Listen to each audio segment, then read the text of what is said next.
I'm still trying to figure out the Facebook thing. I click on it where I see the reply and it disappears. So I don't know what the replies have been, but I want to keep answering questions. The thought that came to me is really boundaries and communication. It is impossible for us to change other people. I know a lot of the time, especially in relationships and intimate relationships, we go in with the unspoken expectation that we can change the other person to meet our unspoken expectations. Why is that so important? It's important because people don't change, A, unless they want to, and B, they gotta do the work, and C, nobody can force anybody else to change. I mean, even if you look at hardcore, you look at the prison system, they put them in prison saying you gotta change, and a lot of people don't because it's still a choice even when there's incarceration. So when we are in a relationship and it feels like an incarceration, and here's the crazy part, it's a self-inflicted incarceration. And that's the part that's so tough. So what boundaries are being set? Meaning, I'm not a fan of ultimatums until the very, very, very end. And here's what I mean by that. A lot of people read about boundaries, learn about boundaries, they get excited and they say, do this or else. And I like to, what I do, call flip the script. When someone comes to you and says, you do this or else, even if you know what's good for you, our first instinct as human beings is to either fight or flight. And usually it's kind of like, well, screw you, I'm not gonna do that, you need to. And anytime we're pointing the finger or saying the yous, we're the ones that are getting hurt because of our unmet needs. That's a big one. Unspoken expectations. It's anytime we're fighting or reverting back to weapons, it is a tragic attempt to meet our unmet needs. So getting clear on what your needs are. So I think I saw a few posts in here of a person who is active in their addiction and is not really listening. So to have boundaries of what will you do if this person doesn't listen. So one of the things, and it sounds like it may have gotten to this, and it's so hard. It's so hard reading something and then looking to give some form of advice or suggestions. So I'm just gonna use this overall. You can apply it if you like it, you can discard it if you don't. But to have a backup plan, if you have a friend's house or a mom or a dad or a brother or sister, and you can let them know, hey, is it okay if I come and crash for a day or two? Now, way back in the day, when I was in an unhealthy relationship, that's really what it took on my side to get the attention. We went back and forth, and when we were calm, you don't bring this up in the heat of the battle, but when it's calm, we look back at the incident that happened. And so for me, it was being spoken to in a way that wasn't in alignment with how I wanted to view myself. I wanted to love myself. I didn't at the time, and we can get into that in a whole other video of we have to love ourselves in order to be loved by others. Otherwise, we get stuck in codependent relationships and enmeshment and all sorts of fun stuff we can get into deeper.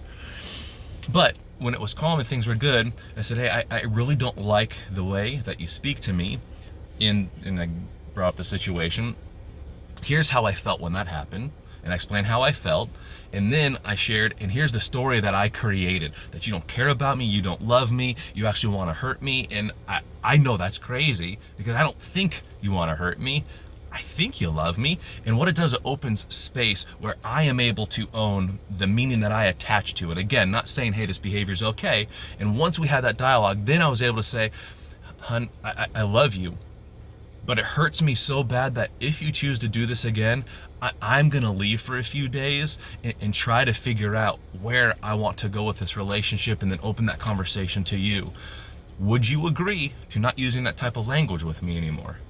And because we're in a safe space, it's, yeah, I'm sorry, I was angry and I was frustrated and I was upset, and this was, you know what, we talked about it. But I just want you to know, if you choose to do that again, I'm gonna leave for a few days because I don't wanna tolerate that, and I notice I have, and I've kind of set the precedence for what is tolerated, at least on my side in this relationship, and that's not fair to me and not fair to you.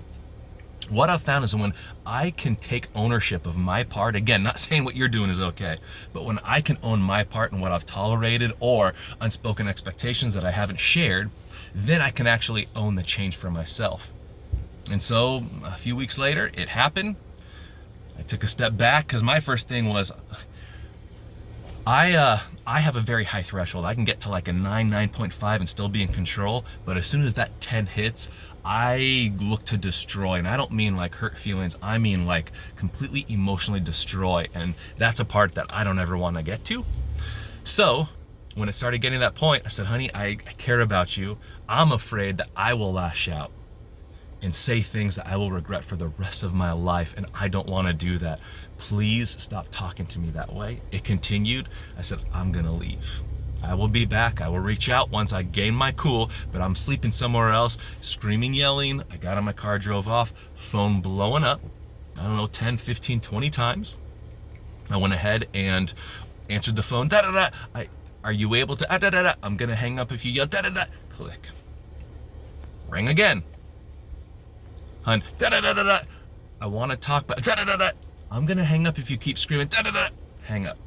Turned off the phone. Let it pass for about an hour. I wish I could say it was easy.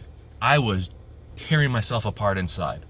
But I know that I had to change something in order to change the relationship, because I really wanted it to be with that person at the time. Picked up, turned on the phone. An hour later, there's a ton of voicemails, and you could hear the change in this woman. It went from screaming, yell, oh, we're over, we're done, you get that. And then, I don't know, 3 or 4 messages later, I'm so sorry, please call me. I was able to call. She was calm, I was calm, and it helped break the cycle. I said, you know, I'm still gonna stay the night over, but I want you to think about, if you're willing to, what you want in this relationship. I'm gonna think about what I want, because I know if we can communicate better, we can come from a place of love when we talk to each other. So hopefully that helps just with that example, but it all comes down to communication and boundaries. Once you begin to master those, and it's just like anything. Again, another kind of speaking with the other day, we were talking about a sports analogy, and this person played a lot of sports. Every sport they tried for the first time, they sucked. It's just human nature. Anything you try brand new for the first time, you suck terribly. And as you spend hours and hours, hundreds of hours, thousands of hours, you begin to suck a little less, and eventually one day you become okay at it, and then you start slowly becoming good. It's no different with emotional boundaries. It's no different than communication frameworks and how to develop strong, passionate, empathetic communication with boundaries. So if this helps, great. If it doesn't, well, at least you learned something. And keep posting, keep asking questions. If this is helpful, I just want to continue pouring love and guidance and whatever I can in here for you guys. Hopefully you are having a wonderful day.